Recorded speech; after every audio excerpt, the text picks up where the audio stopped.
You're probably confident in your family, right? You believe in unconditional love, the kind of bond that can withstand anything. But what if that belief was a carefully constructed lie? What if the people you've bled for, sacrificed everything to save, were meticulously orchestrating your downfall, planning to leave you with nothing but the clothes on your back? This isn't some distant nightmare. It's a chilling reality that unfolds on a quiet suburban street, an ordinary evening turning into a breathtaking abyss of betrayal. If you think you know how far family loyalty goes, prepare to have your world turned upside down. Because the story you're about to read isn't just about a house or a devastating twist of fate. It's about a woman's fight to reclaim her very existence from the architects of her own heartbreak, a fight you absolutely cannot afford to miss. The depths of this deception will shock you to your core, and the strength forged in its aftermath will inspire you beyond measure. The echoes of betrayal. I pulled my ancient Toyota into the familiar driveway of my modest Portland home, the kind of place that quietly anchors a suburban street. My body felt like a lead weight, each muscle screaming from a grueling 12-hour shift in the ER. It had been one of those days: 3 cardiac arrests, a terrified child with a broken arm, and a man who, against all odds, had managed to swallow his dentures. The lingering scent of antiseptic and sweat clung to my scrubs, a testament to the relentless demands of my profession. All I craved with an aching intensity was the therapeutic burn of a hot shower, followed by 8 uninterrupted, dreamless hours of sleep. As the golden sunset painted our quiet street in hues of amber and rose, I watched Mrs. Patterson, my sweet elderly neighbor across the street. She was diligently watering her prized dahlias, her movements slow and deliberate, before lifting a wrinkled hand in a familiar, comforting wave.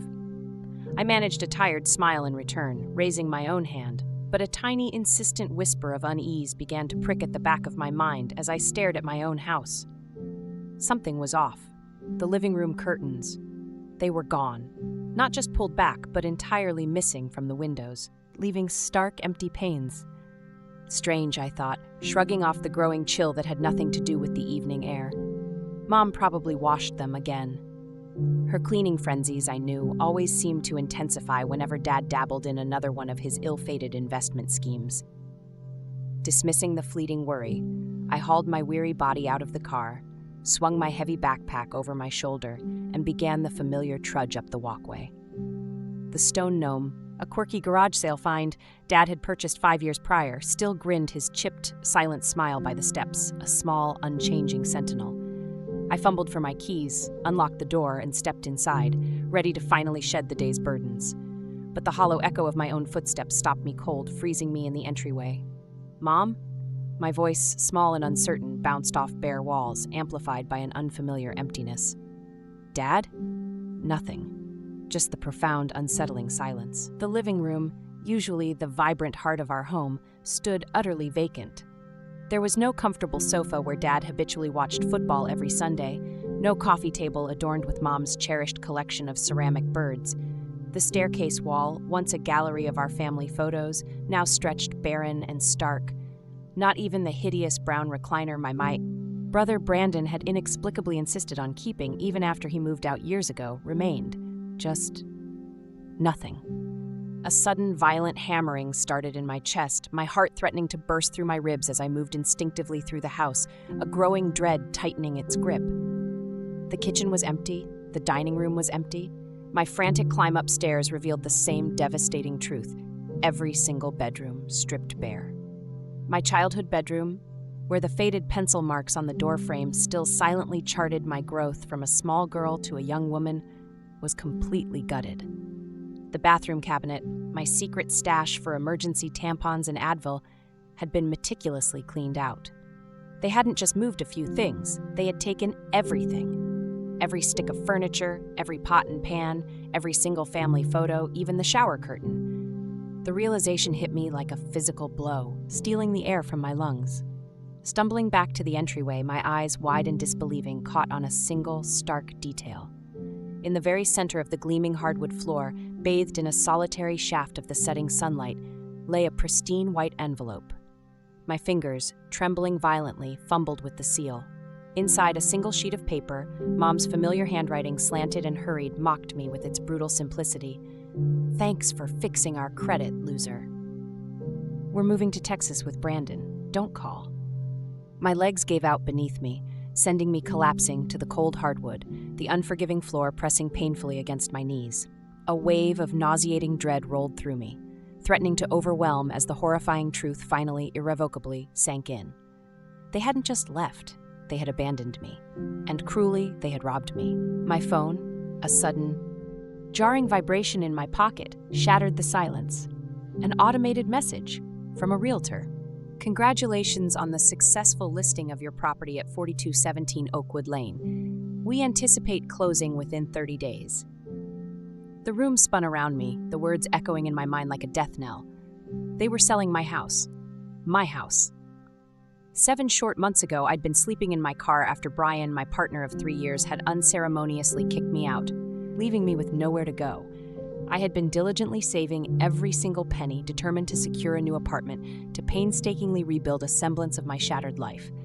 Then, at 2 a.m., Mom had called, her voice thick with sobs. "We're about to lose the house," she'd wailed, her desperation palpable. "Your father made some very bad investments. We owe $325,000. My childhood home. The door frames etched with pencil marks tracking my growth, a silent record of my passage through life. The backyard where Dad had patiently taught me to catch a baseball, transforming clumsy fumbles into confident catches. The kitchen where Mom had lovingly shown me how to make her famous apple pie, filling the air with the scent of cinnamon and warmth. All of it on the brink of being gone. "What about the money Grandma left?" I had asked, a tremor in my voice. Silence had hung heavy between us, pregnant with unspoken truths. The inheritance, meant to be split evenly between Brandon and me, had mysteriously vanished into his failed sports bar venture. "It's gone," Mom had whispered, a ghost of a sound. Despite the raw, hot anger that simmered in my gut, I couldn't bear the thought of them losing everything. "I'll help," I had promised, a vow that would cost me dearly. I'd worked relentless double shifts at Providence, Portland, pushing my body to its limits until my feet swelled and my back screamed in protest. I maxed out my credit cards, canceled my much-needed dental insurance, and ate cheap ramen noodles 5 nights a week, all to save them. While I drained every last penny from my savings account, my parents' Facebook page, a curated facade of happiness filled with smiling photos. "Family triumph over financial troubles," Mom had proudly posted, beneath a picture of them clinking champagne glasses. They even hosted a lavish dinner, ostensibly to thank me, but spent the entire evening fawning over Brandon's latest, brilliant business idea, as if his first colossal failure had never even happened. Sitting at that dinner table, watching them laugh and celebrate, the truth had hit me with the force of a defibrillator shock. I had given absolutely everything to save them, and they were acting as if they had saved themselves. That night, a cold, hard resolve had taken root. I researched homeownership rights until my eyes burned, poring over legal documents and online forums. I discreetly questioned the family lawyer about refinancing options when Dad wasn't around, gathering information. Then I made my move. I asked my parents to sign what they believed was refinancing paperwork, but was actually a quitclaim deed. Mom's eyes had flickered with a brief moment of doubt before she signed. "This just puts everything in your name temporarily," I had explained, my voice carefully neutral. "For tax purposes." She had nodded, her pen hovering, a flicker of suspicion in her gaze. "You'll transfer it back?" "Of course," I had lied, the word tasting like ash in my mouth. Now, sitting on the bare floor of my empty house, that decision felt both foolishly naive and chillingly prescient. They had tried to sell my home, but I had outsmarted them. My phone buzzed again, a text from Brandon. "Mom says you're being dramatic again." I stared at his message, then at the empty, echoing rooms around me, a bitter laugh bubbling up. Dramatic? They had stolen everything I owned, everything I had worked for, leaving me with nothing but the scrubs still clinging to my body. The sun sank below the horizon, plunging me into utter darkness. But as I sat there in the lengthening shadows, something profound shifted inside me. The crushing weight of betrayal began to crystallize, hardening into something colder, sharper, infinitely more determined. This house, this empty shell was mine, and they had made a terrible, irreversible mistake.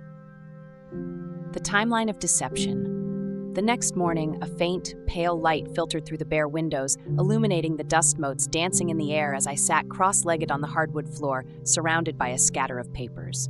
Sleep had come only in fitful, restless bursts last night, my mind a relentless whirlwind of possibilities and plans, while my body had curled uncomfortably in the back seat of my ancient Toyota.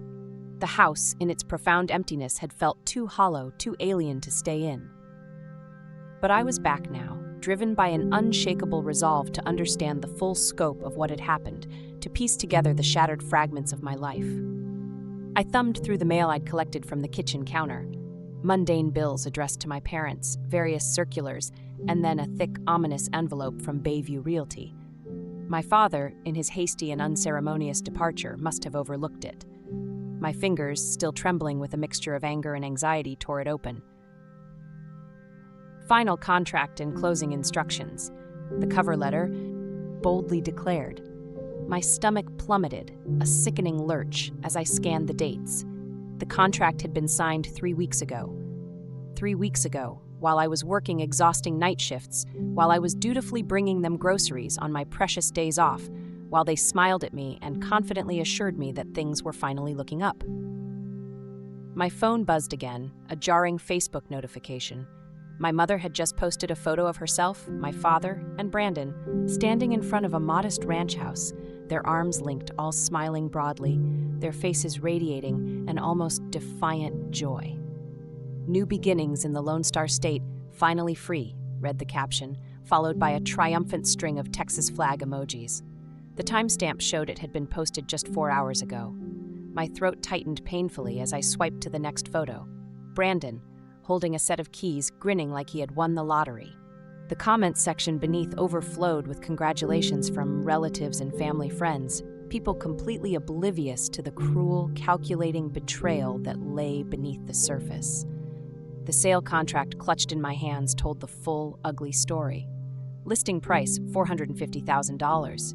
A down payment of $10,000 already received. Closing scheduled for next week, with the remaining $440,000 soon to follow.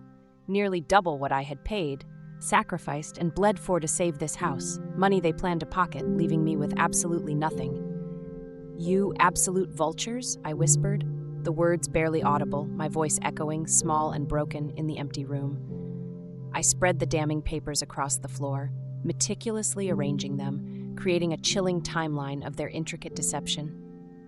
My father, once a respected accountant, had started gambling 5 years ago, a descent triggered by the loss of his position at the firm. Small, seemingly innocent bets had quickly spiraled, growing larger and more reckless, maxing out credit cards, taking out loans against the house. His brother, Uncle Greg, had always covered for him at family gatherings, laughing off concerns with dismissive remarks like, "Jack's just having a streak of bad luck."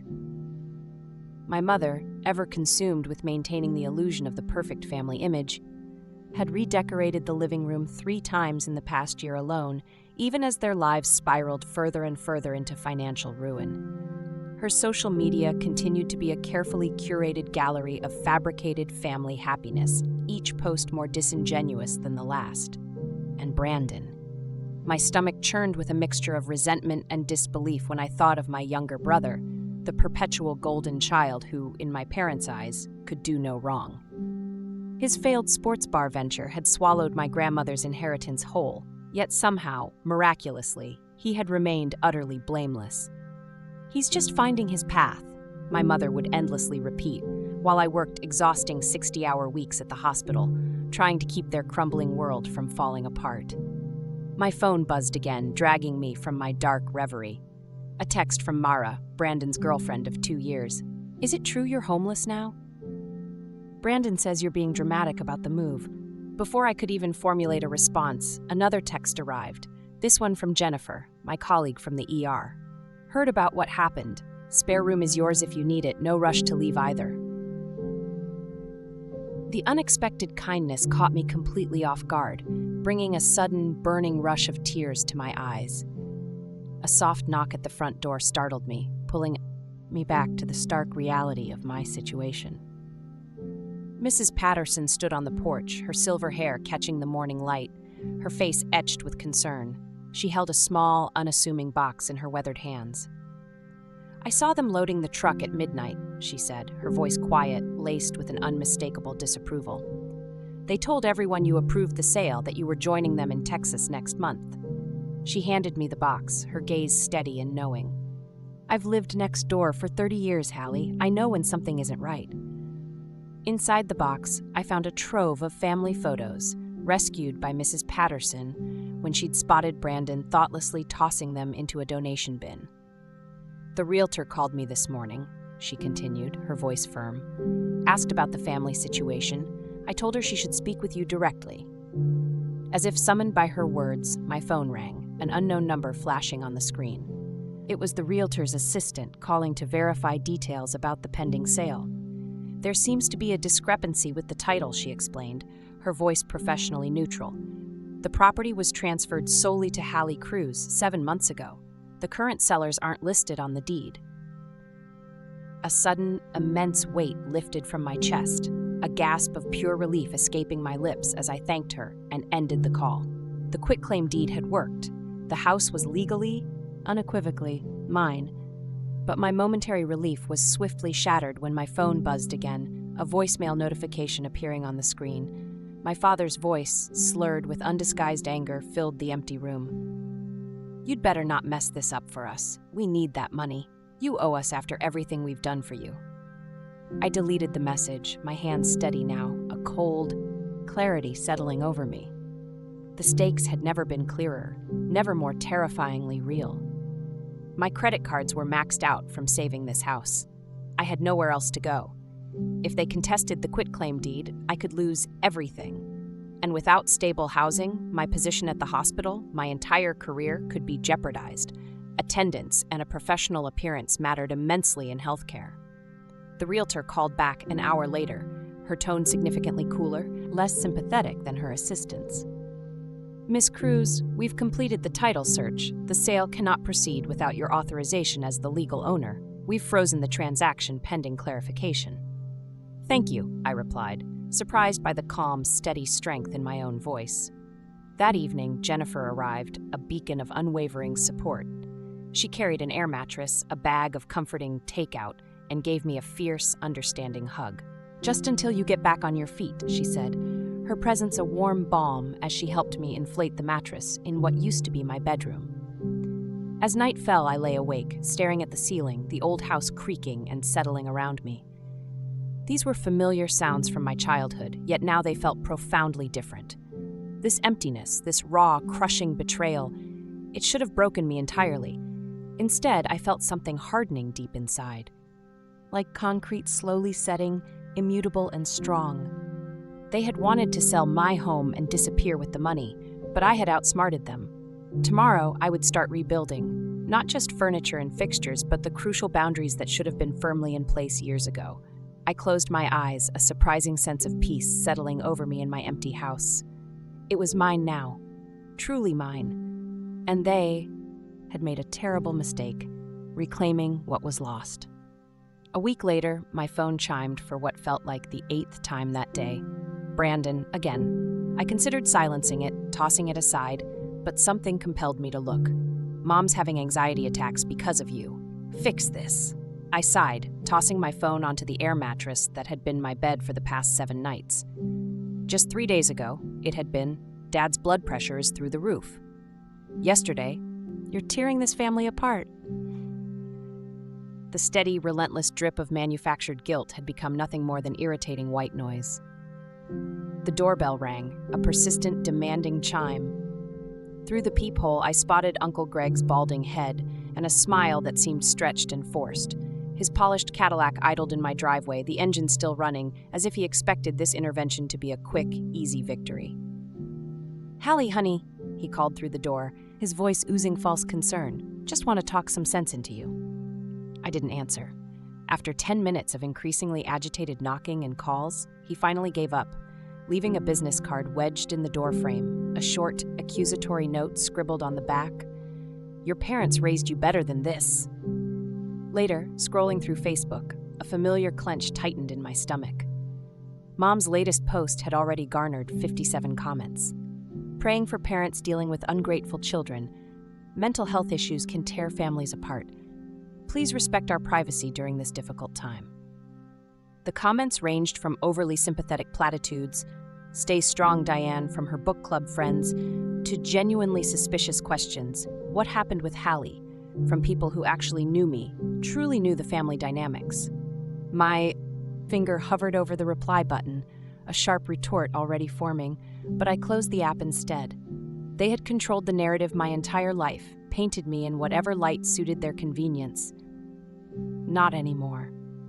The next morning, the sunlight streamed through my bedroom window, a promise of a new day as I carefully laid out my clothes. Not scrubs today. This was different. A crisp white blouse, tailored navy slacks, and the delicate pearl earrings Grandma had left me. Professional, authoritative. The mirror reflected someone I barely recognized, yet instinctively knew. Shoulders back, chin lifted, eyes clear and brimming with a quiet, fierce determination. The title office smelled distinctly of copy paper and strong coffee, a scent that now symbolized the bureaucratic hurdles I had overcome. The receptionist's eyes widened slightly when I confidently gave my name. "Miss Cruz, we weren't expecting you until 10. "I prefer to be early," I replied, my voice sounding steadier, more composed than I actually felt. Mr. Abernathy, the title officer, a man with a kind face and a firm handshake, met me promptly. His office walls were a testament to a well-lived life, lined with framed family photos and an impressive collection of fishing trophies. "I've reviewed your documentation," he said, gesturing to the meticulously organized folder on his desk. "The quitclaim deed is in order. Your payment records are remarkably well organized." "I've learned to keep receipts," I said, a small, wry smile tugging at the corner of my mouth. He nodded, studying me with an appreciative gaze. "I've never seen someone your age so prepared. Most people twice your age don't understand these transactions." "Necessity," I offered simply, "is an excellent teacher," his printer whirred to life, producing the single, crucial document I had been fighting for, the tangible proof of my reclamation. "This confirms it, Miss Cruz. You are now the legal homeowner of record. The attempted sale has been voided." My fingertips tingled as I reached out and gently touched the paper. Mine. Truly mine. Mr. Abernathy cleared his throat, a slight hesitation in his voice. "Your parents requested a conference call. They're quite insistent." "I bet they are," I responded, a dry amusement coloring my tone. The speakerphone crackled to life, and Dad's voice immediately filled the room, already mid-sentence, laced with indignation. "Completely unreasonable. We raised her, put a roof over her head for years."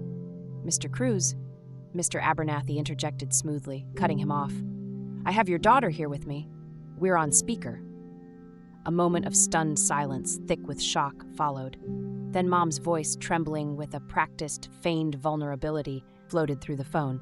"Hallie, sweetheart, how could you do this to us, after everything we've sacrificed?" "Mrs. Cruz," Mr. Abernathy calmly interrupted again, "the documentation is quite clear.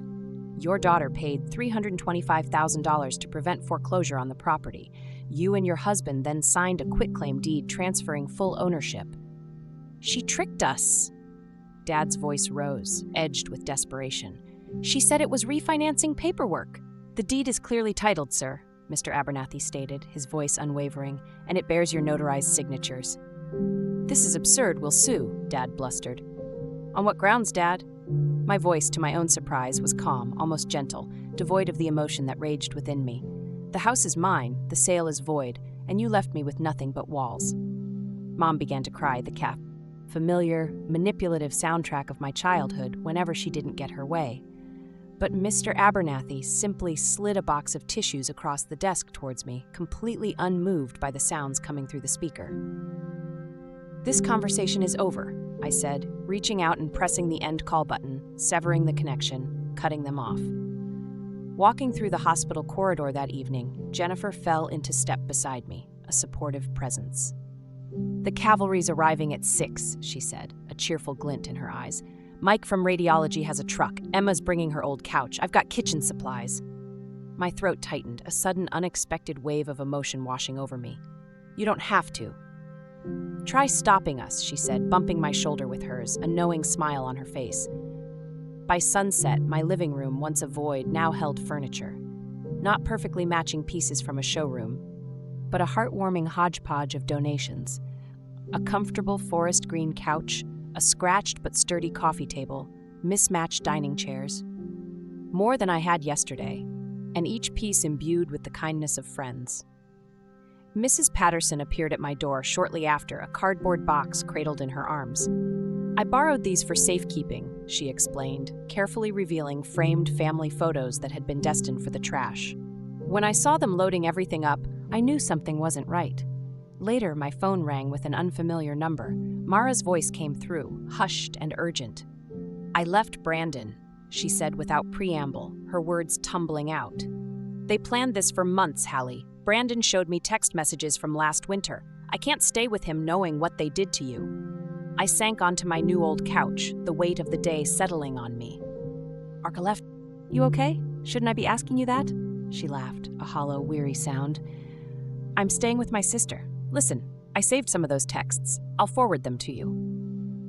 Dr. Winters, my supervisor, caught me between patients the next day. "I've approved your request for additional shifts," he said, a quiet understanding in his gaze. "The holiday pay should help rebuild your nest egg." "Thank you," I managed, blinking back unexpected tears. After work, I drove directly to the hardware store and bought new locks, the metallic snick of the deadbolt sliding into place sounding like a quiet victory. The security system installation took 3 meticulous hours, cameras covering every entrance, motion sensors, a control panel conveniently located by my bedroom door. In what was once Brandon's old room, I rolled soothing seafoam green paint over the faded basketball posters he had never bothered to take down. The color reminded me of the rugged Oregon coast, a place I would often visit alone to think during the intense years of nursing school. With each smooth stroke, I reclaimed another precious inch of space, another piece of myself. The last task was perhaps the hardest. My parents' wedding portrait had hung above the fireplace my entire life, a silent, imposing presence. I carefully removed it, wrapping the frame in an old t-shirt before gently placing it in the attic, a symbolic act of severing old ties. In its place, I hung a stunning photograph of the Portland skyline at dawn, the breathtaking view I often saw driving home after a grueling night shift. The beginning of something new. Standing back, I surveyed my home. Not empty anymore. Not stolen. Mine. My phone buzzed with another text from Brandon. I deleted it without reading, then turned off the lights. Climbing the stairs to my bedroom. For the first time in weeks, I would sleep without the haunting dreams of empty rooms and stolen futures. The unraveling. My phone buzzed again at 3 a.m., a sharp, insistent demand in the stillness of the night. I ignored it, pulling the covers higher, but mere seconds later, it buzzed again and again. The notifications piled up relentlessly, like autumn leaves caught in a relentless wind. Texts, voicemails, Facebook alerts, all clamoring for my attention. I squinted at the screen, the harsh blue glow illuminating the dark quiet of my bedroom. Mom's name dominated my notifications, a persistent, desperate plea. I sat up, my back against the headboard, and tapped the most recent message. "The extended stay America costs $89 a night. We can't afford this much longer. Your father is beside himself." I scrolled through earlier messages, a grim amusement curling my lips. Complaints about the oppressive Texas heat, the motel's lumpy mattresses, the suspicious characters perpetually hanging around the parking lot. Not a single word, not even a whisper, about leaving me with nothing but bare walls. The irony, a bitter, sharp taste, almost made me laugh. Almost. Their grandiose dream of a Texas mansion, a life of leisure funded by the sale of my empty house, had crashed spectacularly into a bleak and unforgiving reality. The $450,000 they had so confidently expected would never arrive, and their hastily packed bags now sat ignominiously in a budget motel room, adorned with cigarette burns in the carpet. My laptop sat on my nightstand. I opened Facebook. Mom had just posted a sunset photo bathed in artificial optimism, taking time to explore Texas before buying our dream home. Blessed family, new beginnings. The comments section overflowed with cheerful encouragement from distant relatives and church friends, people utterly unaware of the devastating truth, the meticulously crafted lie. 12 people had already liked it. Brandon's profile, however, told a starkly different story. His status updates had shifted dramatically from excited plans to thinly veiled complaints. Job market tougher than expected. Anyone know someone hiring in San Antonio? I closed the laptop without responding to any of their desperate messages. Let them stew, I decided. Let them truly experience the bitter consequences they had so carefully, so cruelly created. Morning light filtered softly through my new curtains as I prepared for my shift, a quiet sense of purpose guiding my movements. I had maintained a deliberate, almost strategic silence online since they had left, watching their carefully constructed narrative slowly unravel without any interference from me. Today felt different, though. Today I was ready. I propped my phone against the kitchen counter and took a selfie in my scrubs, standing proudly in front of the freshly painted living room wall. The caption, a declaration of independence, came easily. Some things earned can never be taken away. Grateful for this home and the community that supported me through unexpected challenges. Within minutes, comments began to appear from neighbors, coworkers, old classmates. They had heard the rumors, pieced together the fragments. They chose sides, silently, unequivocally, without me having to say a single word. So proud of you, Hallie. Your parents were always sketchy about money. Call if you need anything, honey. I sent one final email before leaving for work. To Dad. Mail forwarding. The body of the message was short, simple, and utterly final. I've decided to keep the house. Please forward your new address for any remaining mail. Hallie. When I returned from my shift 8 hours later, my phone held a text from Mara, Brandon's girlfriend. Brandon got fired yesterday. They found out he lied about his experience. I typed back a swift response. Good thing that you moved with your sister, but you could always come back to Portland. She didn't respond immediately, but I knew I had planted a seed, a possibility for a different future. Uncle Greg called that evening, his voice heavy with the oppressive weight of family obligation, strained by a palpable disappointment. They're asking to stay in my basement, he sighed, the sound traveling across state lines. I can't turn family away, but Hallie, what they did to you... Do what you need to do, Uncle Greg, I replied, my voice steady, devoid of judgment. Your father says there's still a chance to sell the house and split the money, says everybody wins that way. My laugh sounded hollow, even to my own ears. That's what I figured. His sigh deepened. Your mom's been calling everyone from the old neighborhood. People are starting to ask questions. Their perfect family image, the meticulously curated facade, was crumbling brick by brick. In Portland, in Texas, everywhere. Later that night, Mom's tearful voicemail filled my kitchen as I rhythmically chopped vegetables for dinner. Baby, please. We made a terrible mistake. We just need to come home. Your father's not sleeping. Brandon blames us for everything. Please call back. I deleted it without a second thought and kept chopping, the rhythm a comforting counterpoint to the chaos. Dad's email arrived next. We could split the proceeds 50-50 if you sell now. The market's hot. Be reasonable. Brandon's text is less diplomatic. You've destroyed this family. I stood at my kitchen window, watching the first stars appear above my backyard. The yard where Dad had patiently taught me to throw a baseball. The yard where Mom had carefully planted tulips every spring. The yard I had meticulously mowed every Saturday to earn my allowance. My fingers, steady and deliberate, tapped out one final response to Brandon. The day I needed a roof, you left me homeless. Now figure it out like I had to. Block. Delete. Breathe. 3 days later, my lawyer called. Good news. Their legal challenge to the quitclaim deed has been dismissed. The judge didn't even need to hear arguments. The bank confirmed what I already knew. The mortgage was solely in my name. The daunting mountain of credit card debt I had taken on to save this house still loomed large, a testament to my sacrifice. But each paycheck now chipped away at it. Each extra shift brought me closer to true financial freedom. That night, I hung a new mirror in the entryway, precisely in the spot where their wedding portrait had once dominated the wall, an imposing symbol of their presence. My reflection showed someone I was still getting to know, someone stronger, clearer. A woman who had finally stopped setting herself on fire to keep others warm. The house felt different now, smaller perhaps, without their oversized expectations, but infinitely larger with possibilities that belonged only to me. My financial sacrifice had been enormous, almost crippling, but it had saved me from a lifetime of exploitation. Some lessons cost everything, but they teach you what you're truly worth. And in my case, that was exactly the price of this house.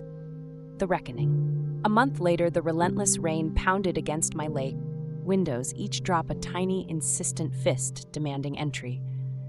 October in Portland often brought these storms, washing away summer's lingering warmth and exposing the bare, stark bones of reality. I was curled comfortably on my new couch, a modest secondhand find that Jennifer had helped me haul up the front steps just last weekend, reviewing patient charts when sudden headlights swept across my living room wall. A car door slammed, then another, a third. My stomach tightened, a familiar knot of dread. I knew those footsteps on the walkway even before the doorbell chimed, a shrill, unwelcome sound. The security camera app on my phone confirmed what my body already sensed. My parents and Brandon huddled together beneath a single umbrella on my porch, their faces drawn, desperate, and utterly defeated. I considered not answering. Let them stand in the rain, I thought, just as I had stood in an empty, desolate house 3 months ago, abandoned and alone. But that wasn't who I was, not anymore. When I finally opened the door, Mom stepped forward first, her mascara tracking dark, desolate rivers down her cheeks, a performance I recognized all too well. "Hallie, thank God, we have nowhere else to go." Dad looked smaller somehow, his once proud shoulders hunched against the driving rain, his eyes avoiding mine. "The Texas situation. It didn't work out." Brandon, ever the entitled, pushed past them both, water dripping from his expensive leather jacket onto my newly refinished hardwood floors. "You need to fix what you broke," he snapped, his voice sharp with accusation. "They had to sell their car just to get back here." I said nothing, simply stepped aside, allowing them into the entryway, into the home they had stripped bare. Now, it contained just enough furniture, my furniture, to starkly remind them of what was missing. My home. "After everything we've done for you," Mom whispered, her voice cracking with practiced precision, the well-worn script of a lifetime of manipulation. "I changed your diapers. I nursed you through chicken pox. I helped you apply to nursing school." I had rehearsed this moment countless times, in therapy, in the shower, staring at my ceiling at 3 a.m., anticipating every possible permutation. Yet now that it was actually here, a strange, profound calm settled over me. I didn't feel rage anymore, just absolute clarity. "Would you like to sit down?" I asked, my voice even, gesturing toward the living room. They exchanged confused glances, clearly thrown by my composure, before reluctantly following me. Dad's eyes flicked to the mantel, where their wedding portrait once hung, a symbol of their dominance. In its place, proudly displayed, was a framed copy of my nursing license. "When I was 16, I began, perching on the edge of my armchair, my gaze steady, unflinching. "I crashed Dad's car, remember? You grounded me for 3 months and made me work at Uncle Greg's warehouse to pay for the repairs." Dad frowned, a flicker of confusion in his eyes. "What does that have to—" "You taught me about consequences," I continued, cutting him off, my voice gaining a quiet strength. "About responsibility, about paying my debts." I reached for the folder on my coffee table, the folder filled with meticulously gathered evidence. "So I've kept track of mine and yours." I opened the folder, removing a stack of bank statements, neatly highlighted in yellow. $78,000, I stated, placing them precisely on the table. That's what I paid toward the mortgage and property taxes over 7 months, plus another $23,000 in credit. Card debt I took on to keep this roof over your heads. Mom's hand fluttered to her throat, a familiar gesture of distress. "Hallie, we never asked." Next, I pulled out my phone and opened Facebook, scrolling through the carefully curated gallery of their Texas adventures. "While I was eating ramen 5 nights a week, you posted these." I showed them the smiling Texas photos, the elaborate steakhouse dinners, the carefree shopping trips, the vineyard tour. "Interesting budget choices," I observed dryly, "for a family in financial crisis."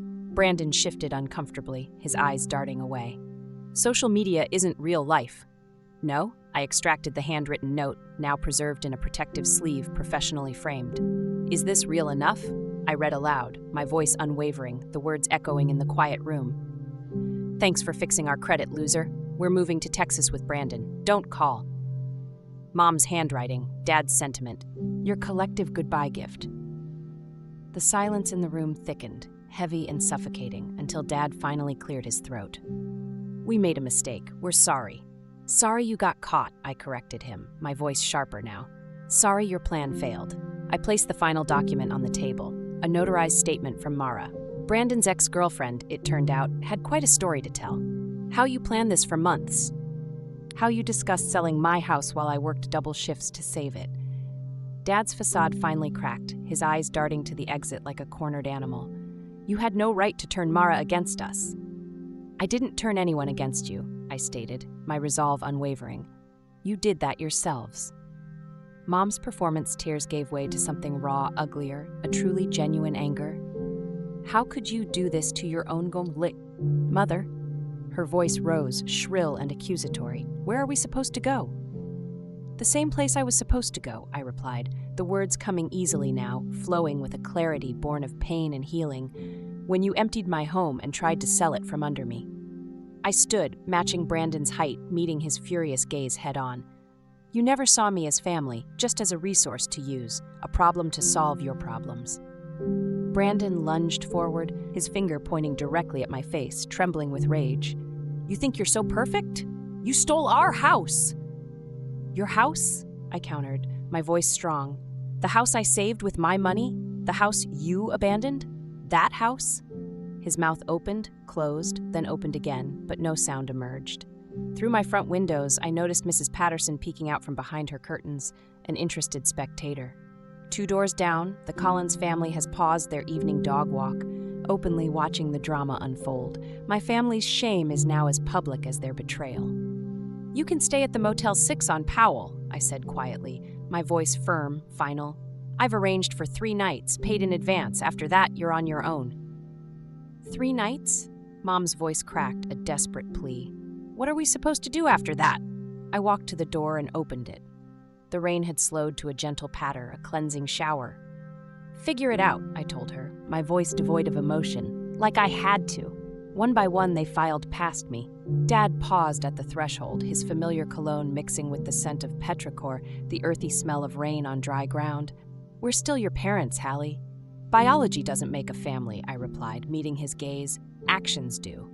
I closed the door firmly behind them, the soft click of the lock. Once Dad's dusty, neglected office, the place where he had plotted financial schemes that never materialized, now brimmed with glorious natural light. Clay-spattered tables held a growing collection of half-finished mugs and bowls, each piece a tangible expression of my healing and creativity. My fingers, once so weary and tense, found profound peace in shaping something beautiful and tangible from nothing, transforming raw clay into art. The spare bedroom upstairs, once Brandon's messy domain, now stood pristine and ready for Lucia, the bright, eager nursing student I was mentoring. Her situation sadly mirrored mine from years ago, immensely talented but drowning under the suffocating weight of family obligations. The crucial difference? She would have someone firmly in her corner this time, someone who understood. Dr. Winters, in his quiet wisdom, had suggested that mentoring was an integral part of my own healing journey. In therapy, I had learned to finally name what had happened.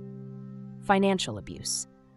The words still sometimes stuck in my throat, a bitter residue, but each passing week they came easier, more naturally. Family isn't always who raised you, my therapist had gently reminded me during our last session. Sometimes it's who helps you raise yourself. The support group I now led at Providence, Portland, comprised of 8 other brave survivors, nodded in silent recognition when I shared this truth. All of us, together, were learning to disentangle love from exploitation, to recognize the insidious ways control can masquerade as care. When a new member whispered, almost apologetically, "But they're family," I no longer flinched. Mara texted occasionally about Brandon, his struggles with entry-level jobs, his cramped shared apartments with multiple roommates. My parents, she informed me, had separated 6 months ago. Mom was still in Uncle Greg's basement, a lonely existence. Dad was in a dismal studio apartment, his grand ambitions reduced to a single room. The opulent Texas dream had dissolved entirely, like sugar in rain. I felt nothing when I read these updates, not satisfaction, not anger, just a quiet, peaceful distance. Like watching distant waves from a shore I no longer needed to swim toward. a calm observer of a life that no longer held power over me. The doorbell chimed, a cheerful sound that now signified arrival, not invasion. Jennifer arrived first for the housewarming, her arms laden with sparkling cider and brightly colored paper plates. "This place looks amazing," she exclaimed, her eyes taking in the transformation. The walls now covered with vibrant local artwork, the gleaming, refinished hardwood floors, the bookshelves brimming with nursing journals and pottery books, a testament to my passions. Guests filtered in throughout the afternoon, my chosen family. Mrs. Patterson, her face beaming, brought her famous blueberry pie. Co-workers from the ER, their smiles genuine, friends from pottery class, their laughter echoing through the halls. The house, once silent and empty, now resonated with the joyful sounds of connection, of shared stories, of love. Jennifer raised her glass as the sunset painted the dining room gold, a beautiful, natural light illuminating our gathering. "To Hallie," she toasted, her voice clear and strong, who taught us all what strength really looks like. Later, when everyone had finally gone and the quiet settled once more, I sat with the photo album I had finally brought myself to open. Pictures of my childhood home, now arranged on my terms, not theirs. Mom and Dad smiled from behind the glass, frozen in a time before betrayal had unraveled us. Brandon's graduation photo, a reminder of a different past. All displayed not as raw wounds, but as distinct, fully integrated chapters in a longer, richer story. Sometimes the most loving thing you can do is stop rescuing those who repeatedly harm you. The hardest boundaries protect the softest hearts. On the front porch swing, I watched fireflies blink in the gathering dusk. Their tiny lights, a fragile dance against the deepening indigo. The familiar, solid weight of house keys in my palm felt perfectly right, utterly earned. The garden I had painstakingly planted would bloom next spring, and the spring after that, its roots growing deeper than anyone could see. This is my home, reclaimed, renewed, and finally, irrevocably at peace.